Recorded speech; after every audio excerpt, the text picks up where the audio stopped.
Rachel, and thanks to everybody for being here. Maine Historical Society is very pleased to be part of this program tonight, and we want to thank and recognize the Portland Public Library, Print, Islandport Press, Press Hotel, and Bunker Brewing for bringing us all together. This book is a great example of the preservation and storytelling that we at MHS try to promote and that we ourselves strive for with our work every day. In fact, if you have stories of your own from Portland's past that you want to share, or if you'd like to see more photos from the city, not only from the 1970s, but from the 1870s as well, visit our database, Maine Memory Network. The website is mainmemory.net. And you can become a contributor yourself, or you can just browse some of the historical records and photos and artifacts on there. I know I don't have to tell you all what a special place Portland is. Recently referred to as everything from America's coziest city to the foodie city to the restaurant city of the year. But locals know and have always known that there's so much more to it than that, and can't help but wax a bit nostalgic for an era before all that notoriety. Remembering this city and its people of a time not so long ago is what brings us together tonight. So I'm going to introduce our speakers. Chris Busby, did I say that correctly? Sure. Is a journalist, writer, co-founder of the Mainer News Cooperative and publisher of Mainer, a free monthly news and arts magazine founded in 2005. And previously worked as an editor at the Casco Bay Weekly and as a columnist for Bangor Daily News. And John Duncan, started taking photos with his father's old camera and developed them during Camera Club at Falmouth Middle School. After graduating from Falmouth High School in 1969, some time with the Air Force, and working at numerous jobs and trades, everything from a deckhand at Casco Bay Lines to selling cotton candy with Ringling Circus. He picked up photography again in the 1970s, this time focusing on the complex characters he saw during his travels locally and abroad. The Portland he knew and saw back then is the subject of this book and our discussion tonight. Thank you both for being here.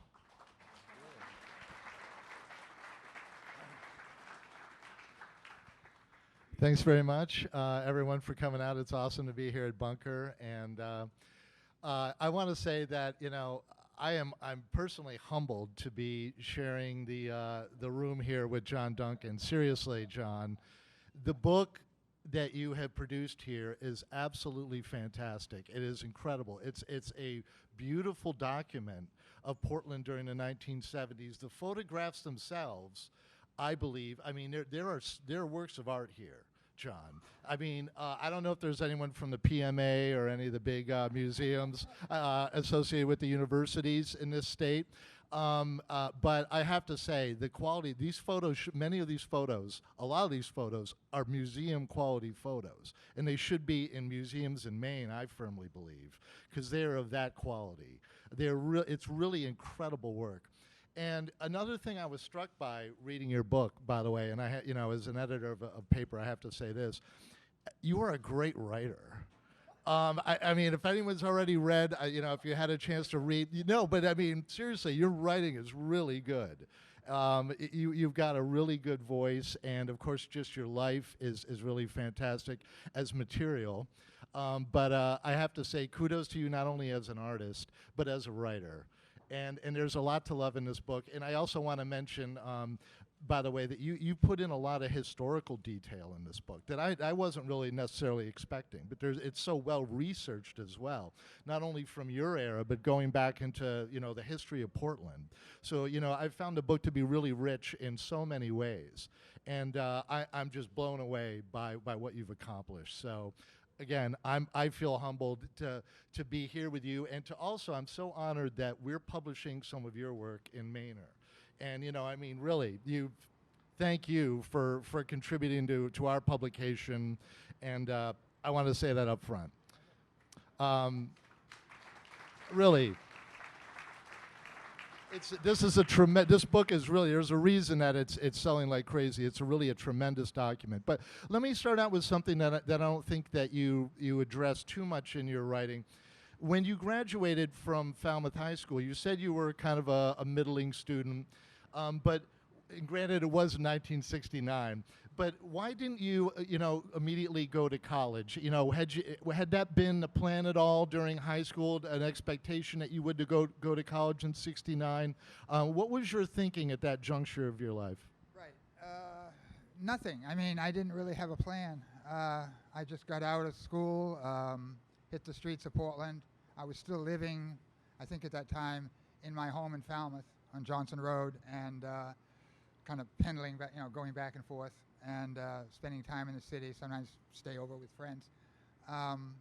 That first year, before I was confronted with like the draft and things like that, I just was bouncing around, doing this and that. It's all somewhat foggy in those days. I drove cab and this and that, but I think that came later.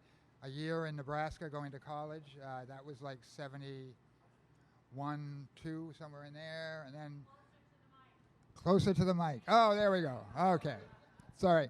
I'm not used to a mic.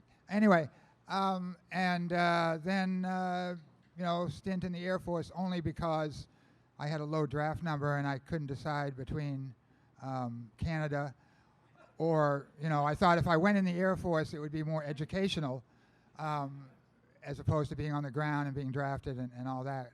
And so that was a short time, though. That was only 9 months. and then back to Portland, and then working on the boats, the Ringling Circus thing for a couple of different times during the summers, hitchhiking around, some time in California in the mid-'70s. I know I was in California during the 76 bicentennial, because I remember that very distinctly. And it was just kind of one thing. I don't know, one journey, I guess you could say, and it still continues on. I mean, it's like, yeah. Well, but what gave you the confidence to just go ahead and go across country? No, you had no money. I mean, you weren't like a trust fund kid. Like you ran out of money routinely. You sold your camera, you sold your motorcycle. I mean, what was it about those days that just gave you the confidence in the sense that you could just travel anywhere in the country with literally no cash at all and just pick up work or whatever? I mean, because I don't think that's really the case today.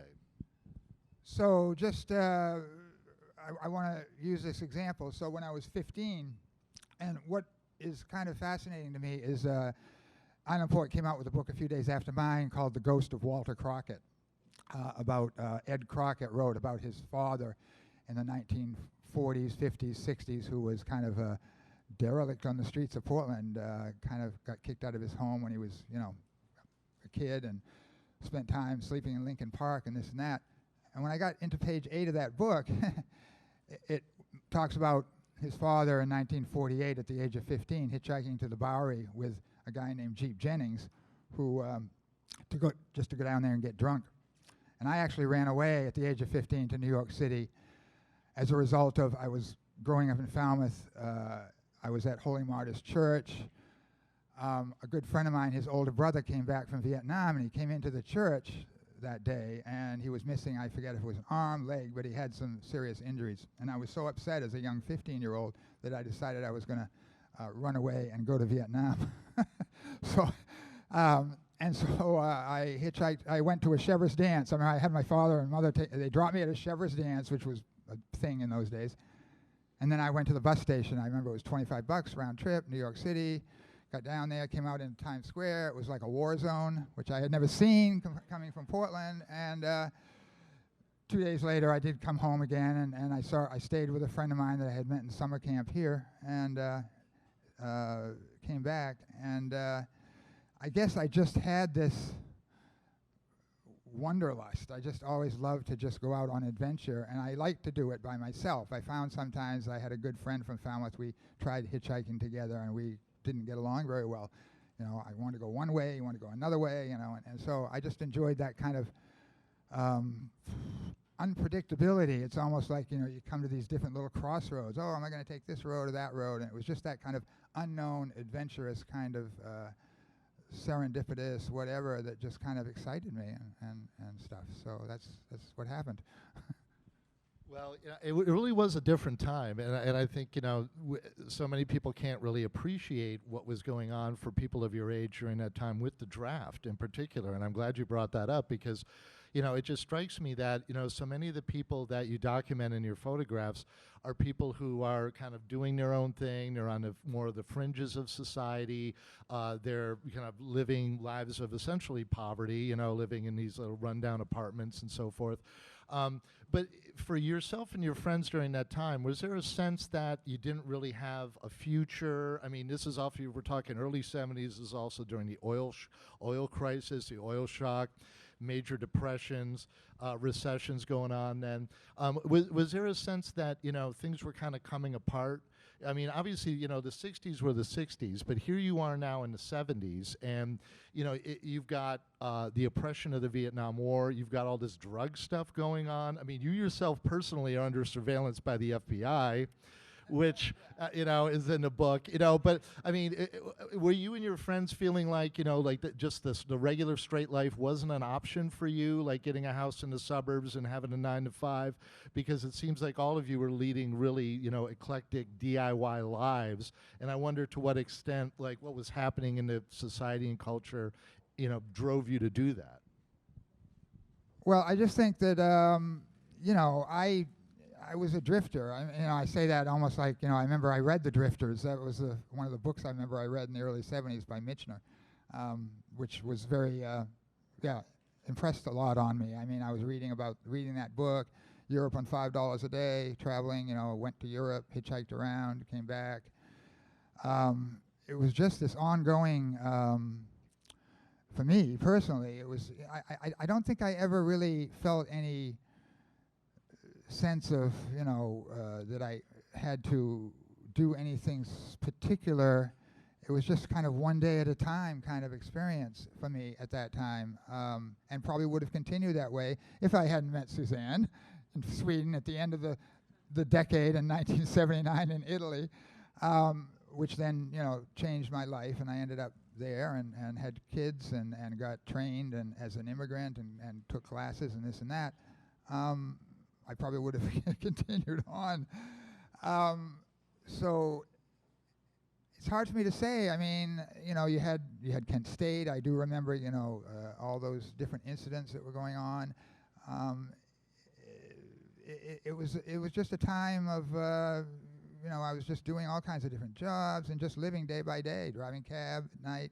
A lot of, you know, it was a lot of drugs, you know, and so yeah, music, I don't know, it's just, it was what it was, but I never felt a sense that I had to settle down and get a house. My father thought I should, and was always upset that I never took that path. So, you know, but here I am on the other end of it all, kind of, and it's all kind of worked out well. I mean, you know, obviously, with this, but also just life in general. I got a great son, Leo, who's here somewhere, and a new grandchild, first grandchild, Shamir, and so, you know, it's worked out. Well, absolutely. You know, can you talk at all about, you know, one of the other things I was struck by with, you know, so much of the charm of your photos is the response of your subjects to being photographed. And it seems to me that back in the 70s, people's response to being photographed was maybe different than today. I mean, today everyone's got a great phone in their pocket, but, you know, what you were doing was, you know, it's still kind of unusual. People weren't just, you know, throwing cameras around on the street. Have you noticed, because you're taking photos even today, how has the public's response to a photographer on the street changed, if it has, from the 70s until now? Just the response you get to people when you encounter them and photograph them. Well, you know, as a street photographer, at least when I'm doing street photography, I mean, I can do other kinds of things, but I think it's in the book too. If I think it's written in there, this about the sense of just going out and harvesting images. Like there's this garden of people on the streets, all these things going on, and going out and trying to kind of just like harvest these images and never knowing what it could be, a good harvest or a shitty harvest, or whatever, bad, good or bad.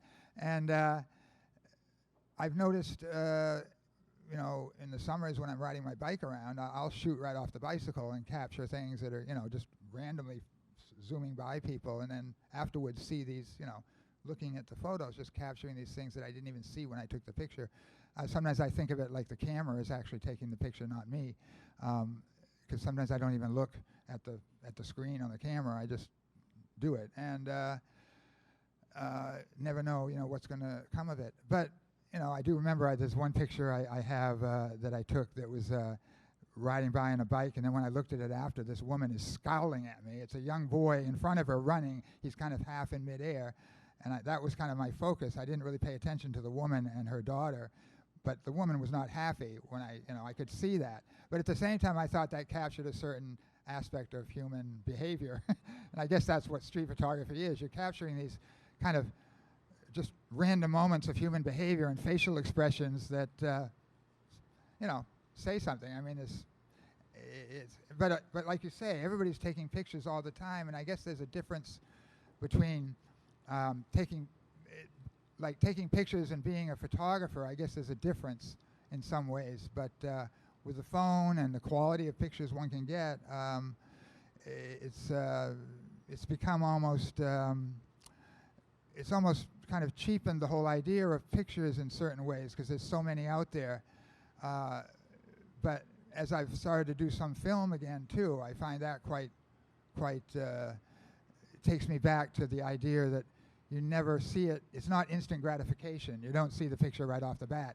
So you take the pictures, I go home, I develop the film in a little canister and scan the negatives. I don't have a darkroom, but I enjoy that because it's just this more, I guess, sensual process. You have to handle the film and do all these things with a film camera that you don't maybe have to do with a digital camera in the same way. So yeah, it's interesting. Well, let me also ask you, just in terms of that process, one of the things that strikes me is that in your photos, the subjects really are the star. Because, as Dean pointed out in an introduction that he wrote, you didn't really go about it as, like a professional photographer or an artist. And, so it's not so much, even though, like, for example, I feel like the framing of your shots in particular is brilliant. You don't look at the photo and think, oh, well, that's, John Duncan, this or that. The real star is the subject of the photo, I think. And, is it possible to go through a few of the pictures that we have in the book? Because, I think, I got so much out of this. Those are a couple shots of John. Oh, wait, by the way, while we're talking about Michelle, do you want to speak about Michelle while we have her up here? We can do it now. Okay, because, I don't want to go by her. But, let's talk about this, because this was an award-winning photo that you took of Michelle, and there's a real backstory to it. All right.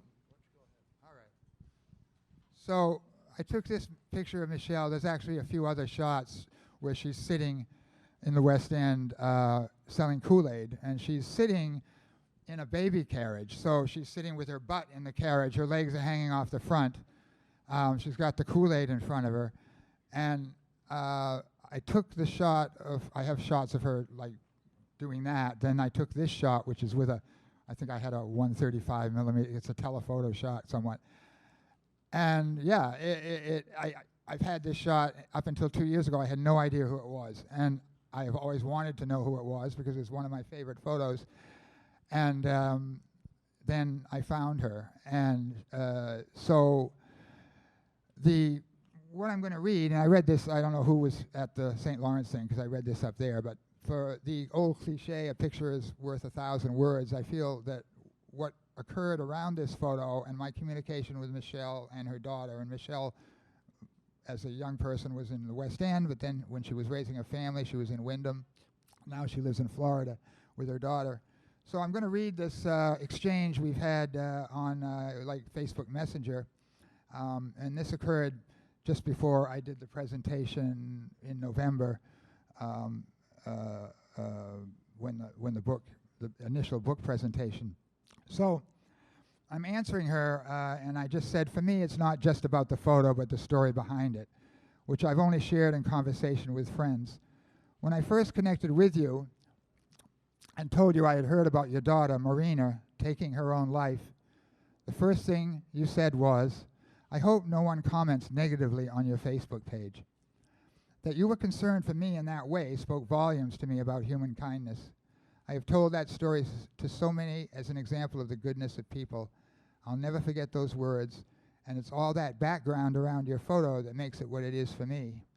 So Michelle answered me and she said, you made me cry. I think that is what is wrong in this world. Not enough people show kindness. I try to every day. You never know if the old man in the grocery store you smiled at and said hello to has talked to anyone that week. The dollar that you might waste on a coffee may really help change a homeless person's life. There are so many people who choose to look the other way, not bothering with small acts of humanity. And when I think it's the easiest thing you can do, it costs nothing. Well, maybe a few minutes of your time. No one's life is so important that they cannot spare a few minutes. It breaks my heart to see anyone or anything being ignored. I hope that by you sharing my story, it makes people realize that we know no one's full story. I've learned to work really hard at not judging people so quickly. We have no idea what they're going through. It doesn't mean I cannot hate the act they committed. I just think of Marina and how no one, not even her parents, knew her story completely. I am so glad that you not only took that picture, but that 40-something years later you decided to post it to Facebook. And a few of my friends saw it and knew right away it was me. Crazy how the world works sometimes. Destiny, fate, I don't know. Just so grateful it happened. So then when I got this, I sent it to her daughter, Ariana. And this is what Ariana said back to me. She said, my mom is incredible. She is such a strong and powerful woman. She lived an extremely difficult childhood. And our childhood, as I remember, was great. Nowhere near the horror stories I've learned throughout the years. She is an amazing mom, and as I grow and still have this great relationship with my mom, I have also learned through this relationship how much hurt and pain she faced through her childhood and young adulthood. And to see such a loving, kind, compassionate, nurturing, empathetic person that has faced multiple tragedies is so empowering for me. That's why I love that photograph so freaking much. Because as much as she was hurting, and yes, at that age, you were a stranger and your genuine smile and hello made her day. And you captured her so genuinely happy. I'm so glad that you have been able to reconnect with my mom and have kept in contact. Your stories are amazing, and how you can capture them in just one photo is incredible. You are an extremely talented man, and I am so glad that your passion and love can be shared with everyone, because everyone deserves to see it. When I look at your pictures, I'm immediately drawn to how genuine they are. In this day of an age, catching something that feels so real is hard to see with social media at its finest. Your pictures can literally paint a whole scene, write a story. So that's the story behind Michelle. Thank you. Thank you, John. Yeah, I had no idea. That's amazing. Thank you. Can we go? Yeah, like this is what I'm. Actually, like those kids. Like that's what I'm talking about. Like their response. Because you're bringing out a camera. I mean, they're seeing you. I mean, it's like it's not just a cell phone. I mean, so like, I just think it's wonderful. Like the kind of I think the kind of responses you were able to get in the '70s are just a little qualitatively different. It seems a little more special back then than maybe today, but I don't know. Okay. That's another one. Look, and again, the framing is incredible. I mean, it's just, it's like a candid, but it's so well put together. And, I mean, the look on her face, everything's just a beautiful shot. Yeah. I mean, There you go. I mean, I do have prints for sale. I mean, because seriously, like there's some of those. I want that wild Irish. Maybe all three of those. That triptych should be in my living room. Card making, absolutely. I mean, these images are great. I mean, just the personalities, the way they shine through there, and again, the framing and everything is really remarkable, John. These are works of art. This is one of my favorites, because I love the perspective, obviously, like the sense of these two people and the way they're framed with, like, just the view ahead, almost like the future ahead is just this blur. What do you think when you see that particular image? Well, I know the people. I mean, I went to high school with John on the right, and now my names are escaping me. But anyway, yeah, they're driving a Volkswagen. One thing I have to say in all the photos, as I go through a lot of them, how many people had Volkswagens then? They're in every photo. There's Volkswagen, Beetles, parked here, there, and everywhere. I never really thought about it, but yeah, there were a lot of Volkswagens. Yeah, John and Marlene. Yeah, Marlene. And I don't know. I was sitting in the back seat, obviously. I wasn't like taking photos with any like plan, or it wasn't like, oh, I'm going to take these photos and I'm going to show them or do something. I went years. I mean, nothing really happened until 2016 when Nick Jervin, is Nick here? No, it didn't make it. Kind of came to me, and we did a thing at Jonathan Cooper's studio above Starbucks when he had his violin. Yeah, right. We did a six of us did a street photography thing. That was really one of the first times I really started showing my stuff, and except for online, I had put it on there. Yeah. Anyway, yeah. Anyway, cool shot. Yeah, let's. There's some beautiful ones of your friend. Would you like to share any other anecdotes about him? I mean, there's a bunch in the book, but I mean, this was someone who was really special to you. Yeah, I mean, so Roger I knew from the 70s. He lived on Winter Street on the corner of Winter and Pine for a while, and then he lived on Brackett Street up close to the hospital, and Roger worked, I think, around 25 years. He was bartending at the Pizza Villa. I mean, he passed away 2004. I shared an apartment with him. I was actually living with him when I took off with the circus. The circus was in town. He was very upset but the circus was in town, and I went down. They parked it down there on the waterfront where they just built that new Veterans Hospital complex. The railroad tracks were, that field there was all, they parked the train there.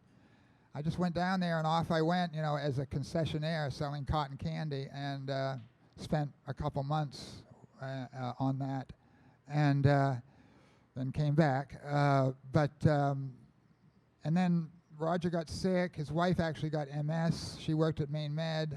She's still up north in a home, I think, up there, because that's where she came from.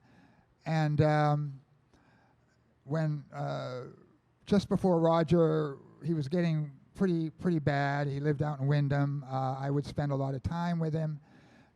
We always loved to have Italian sandwiches together, and Roger loved his PBR and smoked a lot of cigarettes. He didn't really take care of himself health-wise, but he was a very intelligent guy, and he was a meticulous when it came to his vinyl albums. So he had these amazing collection, which I ended up being given to me by his sister, and then I gave it to WMPG, so they got them all, and I don't know, what happened. They end up in a basement over there,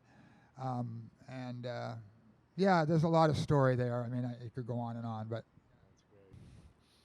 there's these are neat scenes from kind of inside the apartment back in those days, and oh yeah, there's a couple.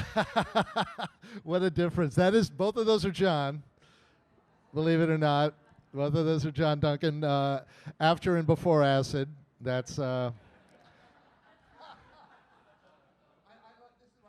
yeah. What you want to talk about this one a bit? Well, that's also in the Forest Avenue Plaza parking lot, and so it's Beth Blood, who has been around for a long time, and in the 80s, she was with BB and the B-Sides, and in the 70s, she was more folky, like the earlier picture where she's sitting with a friend of mine, and they're just doing folk music.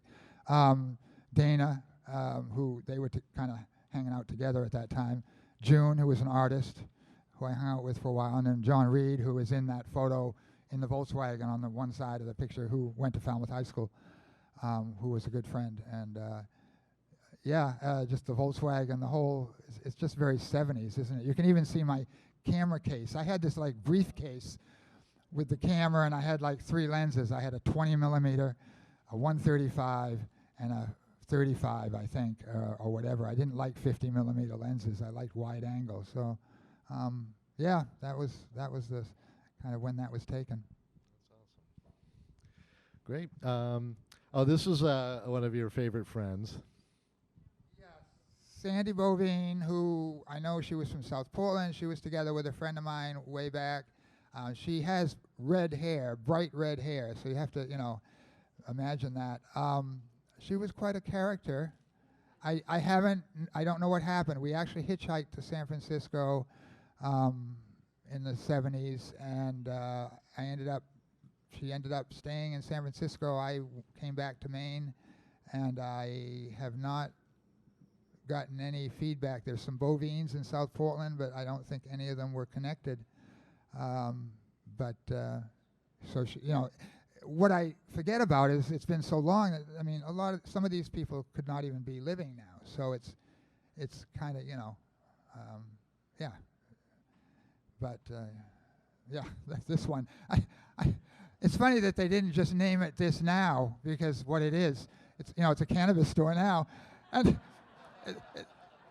and I actually when they were just before they opened, I popped in with this picture. I said, "Do you know what this looked like back then?" And I thought maybe I should do a print of that. They should have it in the store. It would be kind of cool, but it's kind of funny, the whole thing. But I don't even remember taking the photos. I don't have a memory. Some I do, but yeah. Yeah, well, that one's particularly iconic for me because it looks like the woman on the right is actually experiencing some kind of stomach pain or something as she stands in front. And then, the other woman is a little more high class. She's kind of better dressed. She has a beret. And there's the drugstore and, of course, the bank and the Coke. It's interesting, too, on the sign it says, you went there to get your photos developed, because it says 40 cents or something for, because everybody went to the drugstores. They had the machines, and yeah. Well, cameras and film are, kind of top billing, like a permanent advertisement for a little drugstore like that. So, that was huge still. It shows you how popular photography was in that sense. And yet we have so few images like this that are available to us now. So, let's go to another if we can. This is such a beautiful shot. Wow, John. I mean, just breathtaking. I mean, obviously, another they're all basically candids. And can you speak a bit about this shot? Because obviously now we're well outside Portland. We're on Long Island, I believe. So yeah, when I worked on the boats, I spent a lot of time on Long Island. So this is Carol Kilgore / Elliott, because she was married to Peter Kilgore and Peter Elliott. I think somebody out here might help me, because I always get confused. One of them was a poet, Peter, and he took his own life at one point back, and but Eben, who is the boy there, that's Carol lives up at the border in Washington State, almost up to the Canadian border, and it's what's really great. I don't have the photo with me, so just a couple months ago, she said Evan was up visiting her, and Evan got down on his hands and knees and did exactly what he's doing there with her, and it was just so great. I mean, to recreate the photo. But I do. That is a special, because in her belly is, I think, Shawnee, and Shawnee, her daughter, who's now a folk musician in Austin, but was born in Falmouth. And I saw her a few years ago when Suzanne and I were traveling down through Austin, and she's an amazing folk singer, and does, she has an album, and she's done some great stuff. So. Yeah, that's a special one. Priceless, yeah, Greyhound bus station. That's awesome. I mean, again, what a moment you've captured there. Of course, we all love the cardboard license plate. And that car belonged to Dana. That's the same Volkswagen that was in the shot with Beth Blood, and Dana has told me he still has that cardboard plate. He still has it.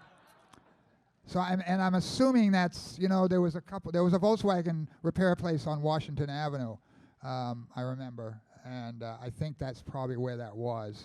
I mean, the only other place was like Morong's. I think they were the ones that first brought Volkswagens into the area.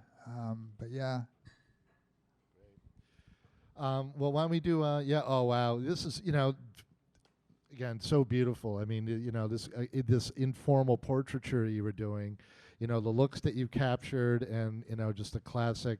It's just gorgeous, John. The work is really really amazing. I love that.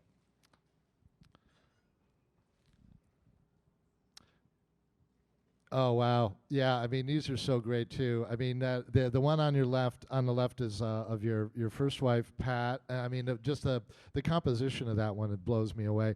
The middle one is almost one of my favorite photos in the entire book. Is that woman with her son there, right? Which was a laundromat at the time. Yeah. That's such another great moment. And then on the right, you've got Jim Ledoux, who, certainly deserves some remarks. John, can you elaborate, tell folks who he was? Yeah, Jimmy, we all hung out together in the 70s. Jimmy and John Reed, who was in some other photos, and a guy named Michael Alport.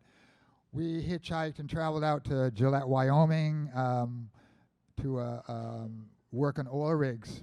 We thought, we were kind of into Kerouac and all that stuff at that time and on the road. And so, yeah, there we were out there. We stayed in a bunkhouse. You could come into town with no money. This guy would put you up in his bunkhouse, hook you up with a drill foreman, and you would go out and work 12-hour shifts on oil platforms. I didn't stay too long, a couple months. Jimmy stayed out there for quite some time, like 8 or 9 months. He was actually working up at the top of the tower where haven't been on one for a while. When they pull the pipe up, there has to be somebody way up there that kind of reaches out and grabs the pipe to kind of guide it to screw it into the next pipe. And yeah, I think he did that. So I'm thinking that's where because it was well paid even for the 70s. I think it was $6 an hour, but it was 12-hour days, overtime over 8, and 6 days a week.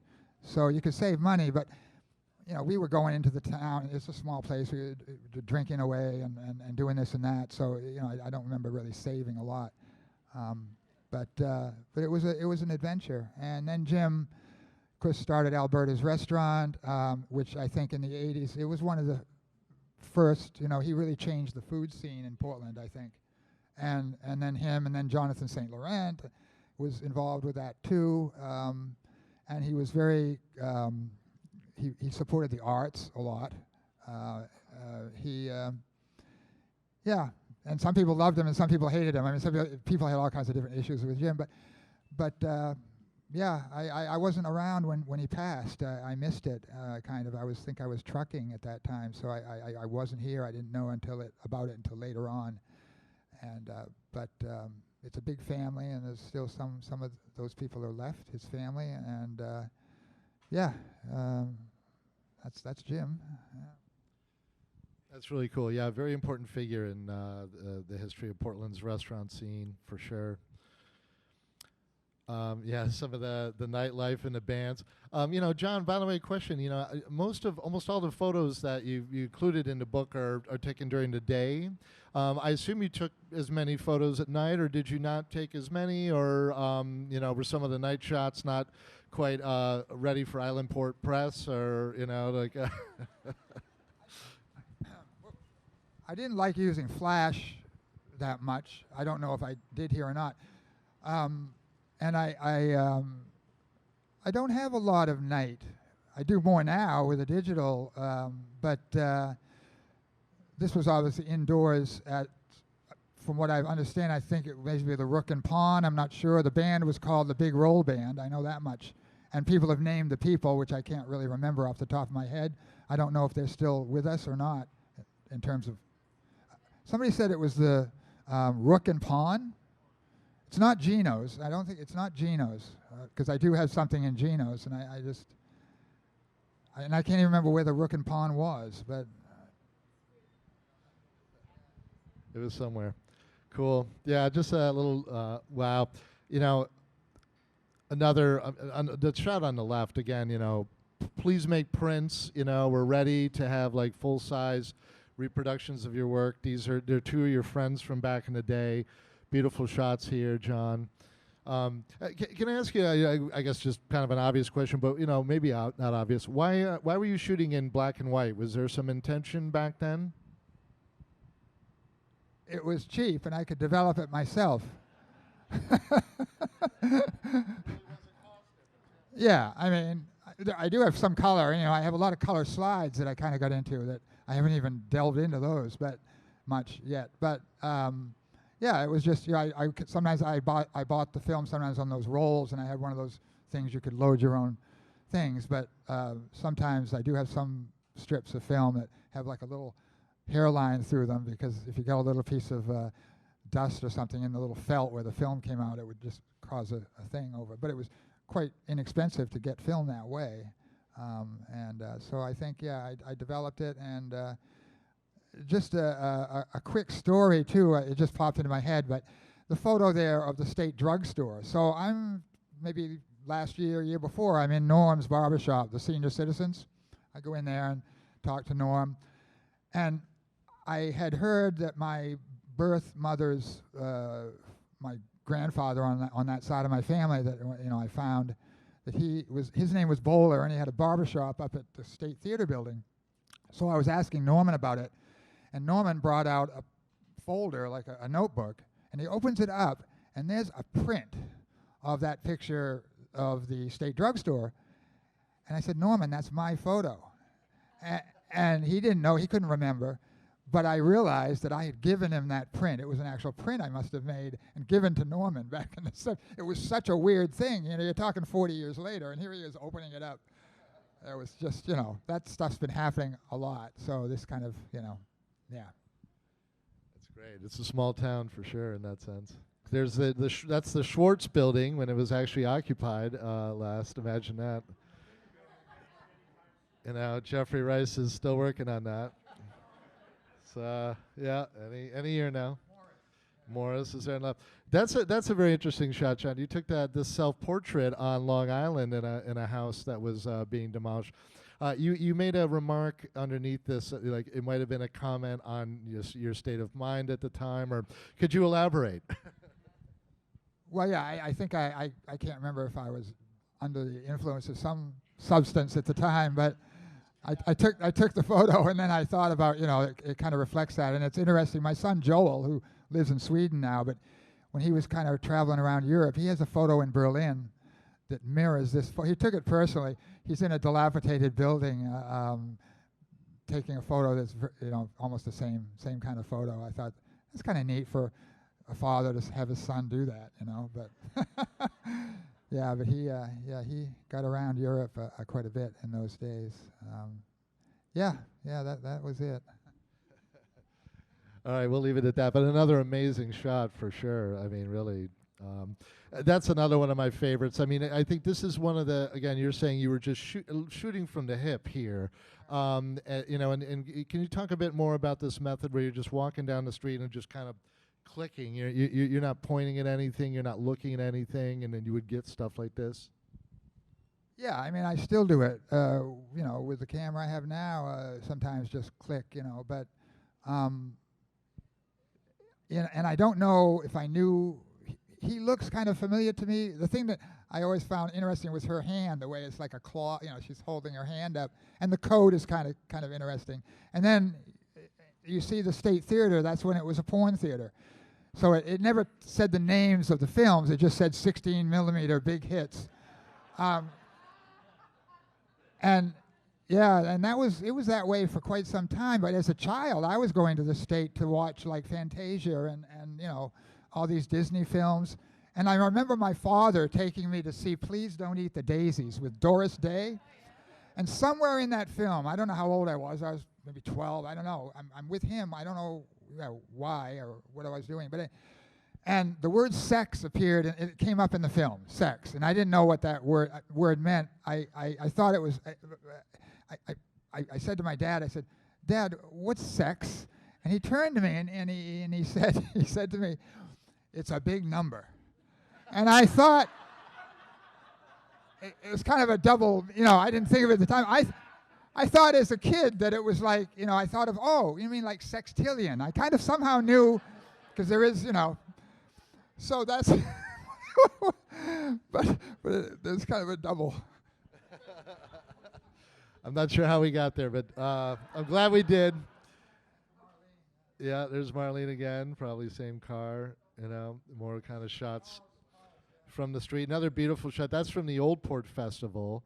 And, people say, oh, it was rowdy back then. But, yeah, it was rowdy at the end or whatever, too. But you still, it was a beautiful family time, too, lest we forget, for sure. Wow, there's, is it Denise Luttrell? Was that Denise Luttrell? Yeah, Portland poet, Steve Luttrell's ex. That was taken at the Old Port Tavern, I believe. Yeah, and I just found that negative, came across it when I was doing the book last year and posted it on the encyclopedia, and almost instantaneously Steve Luttrell saw it and said who it was. I don't remember. She, Dee Dee, Rockin' Dee Dee, I think he used the term. But the thing that was so lovely, and it's a quote in the book with the photo, he said to me, "I fell in love with her voice before I fell in love with her." And I thought that was such a lovely, statement. She's not with us anymore. And yeah, she was a singer, I guess. And those doors are still there inside, in the Old Port. When you come in, the first set of doors is still the door with a porthole. Same owner too, I think, isn't it? All these years. Yeah. It was a surprise to find that photo. That's a wonderful memory. That's you, I believe, at the Bag. You said you had a bunch of series of mirror shots. You were doing a lot of mirror stuff. There's a nice, there's Portland during the day. So I just want to say, there's two pictures. That one, if you look down on the right, you see the foundation going in for the Civic Center. And the other one, which I don't know if it's in this series, is looking the other way where you see where it's an empty parking lot where Nickelodeon is. They've torn that all down. I do not to this day know what I was doing on the top of, it was one of those first Canal Bank buildings. I have no idea what I was doing up there. But I was obviously up there,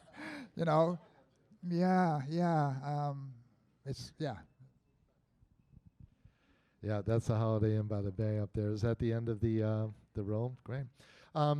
Rachel, anything else? Do we want to do some audience Q&A or do you want? Yeah, that'd be great. Thank you. I'm just curious, are you going to donate your vast collection to somebody for safekeeping for posterity someday? I guess at some point, those negatives. I've never really felt I've never felt very possessive of my photos. I put them out there online. Obviously the book, there's copyright stuff, I guess, along with that to some extent, but they're still my photos. I suppose those, at some point, those negatives should end up, they would end up with my kids. My kids were always after me about, doing something with my photos, saying like, "Dad, you need to do something because if you don't, we're going to be stuck doing something," And I just want to mention that, and then I just recently discovered a gentleman up in Edinburgh, Scotland, a man named Robert Bloomfield, who he died. He was in his 80s. He was a physician, and he was taking pictures all his life, too, on the streets of Edinburgh and Scotland in the 1950s, 60s, 70s. Really amazing stuff that I would have loved to have met him. I've met his son, and I hope to meet him in June when I fly over there to go to the Glastonbury Music Festival. And we're going to trade books, but because his dad is gone, and they're trying to archive all his work and going through photos. And he has far more. He's just masses of stuff. So it's been nice to connect with that. I'll just have to keep that in mind to do something. I guess you could also yell it if that helps. I did want to mention too, I forgot, we have John's, so most of the images, not all, on display at the downtown branch of the library too. It's in the lower level hallway, so it'll be up for another month or so. All right, if you don't have any questions, John is going to be signing copies of the book over here. Grab another beer. Oh, he has. And Mary Jo Keller Van Mierlo. So I just recently put it on my Instagram, Facebook. We're doing a fundraiser. The GoFundMe page just was posted today for a memorial bench on the West End. So you can find her easily by just looking up Mary Jo. If you go to GoFundMe, you can just type in Mary Jo Bench, and it'll come up. And Mary Jo's son is here, Yuri, and Mary Jo's sister, Jean, is here. And that means a lot to me. And Yuri and I just got together the other day to talk about the fundraiser and all this. They've been actually working on the city does these benches, and it's kind of a thing. So I just wanted to mention that. And so.